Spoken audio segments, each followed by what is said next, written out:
we're starting to get surrounded. They're taking the north front scaffolding. Unless we get more munitions, we're not going to be able to hold. The door has been breached, and people are gaining access into the Capitol.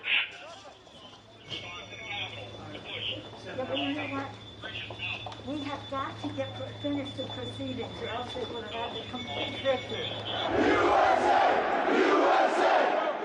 Senator Schumer is at a secure location, and they're locked down in the Senate. There has to be some way we can maintain the sense that people have that there's some security or some confidence that government can function and that we can elect a president of the United States. Did we go back into session?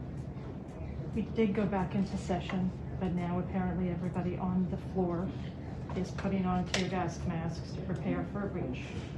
Well, I'm trying to get more information. They're putting on their tear gas masks. I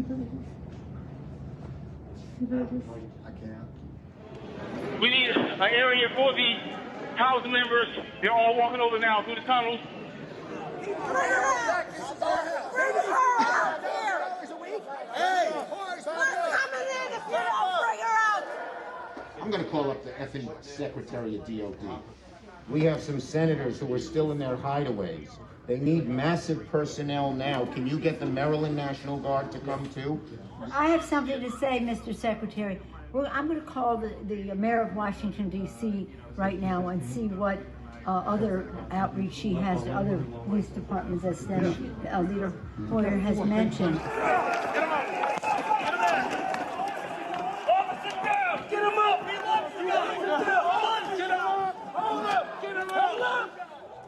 Hi, Governor. This is Nancy. Governor, I don't know if you have been approached about the Virginia National Guard. Mr. Hoyer was speaking to Governor Hogan, but I still think you probably need the okay of the federal government in order to come into another jurisdiction. Thank you. Secretary of the Army.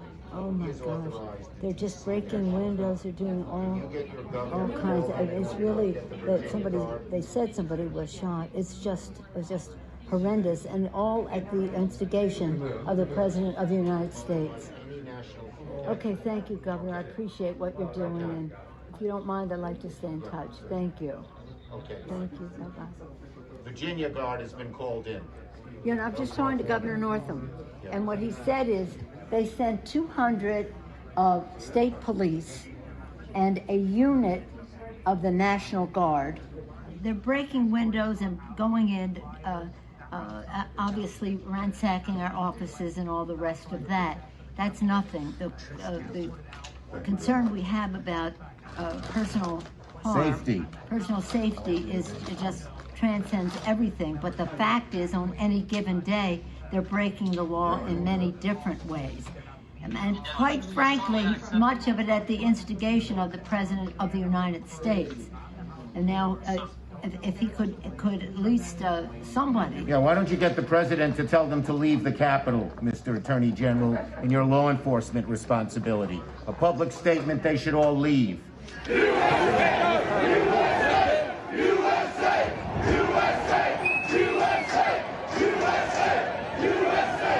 This cannot be just we're waiting for so-and-so. We need them there now, whoever you got.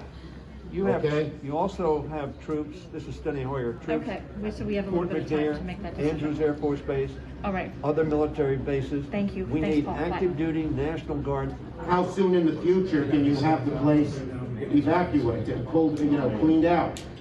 I don't want to speak for the leadership that's going to be responsible for executing the operation, so I'm not going to say that because they are on the ground and they're the Well, just pretend for a moment it was the Pentagon or the White House or some other entity that was under siege.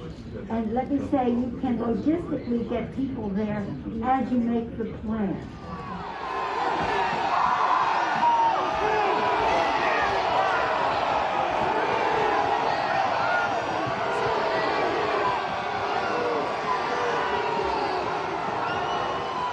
we're trying to figure out how we can get this job done today. We talked to Mitch about it earlier.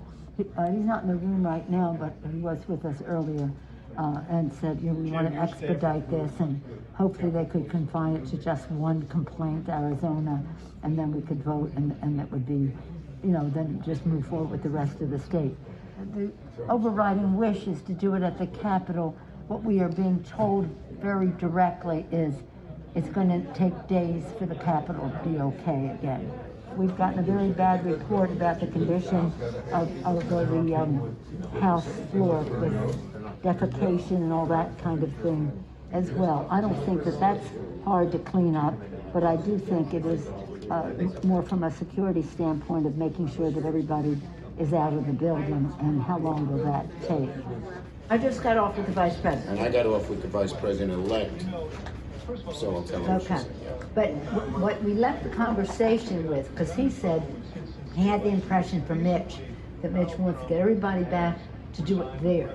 Yes. I said, well, we're getting a counterpoint that is, we could take time to clean up the poo-poo that they're making all over them, literally and figuratively in the Capitol, and that it may take days to get back.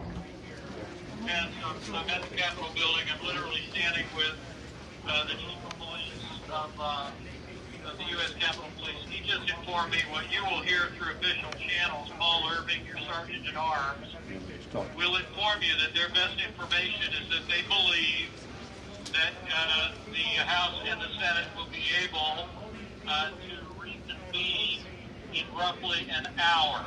Good news. So your sergeant at arms will be in touch about the process for getting members back into the building. Thank you very much, Mr. Vice President. Good news.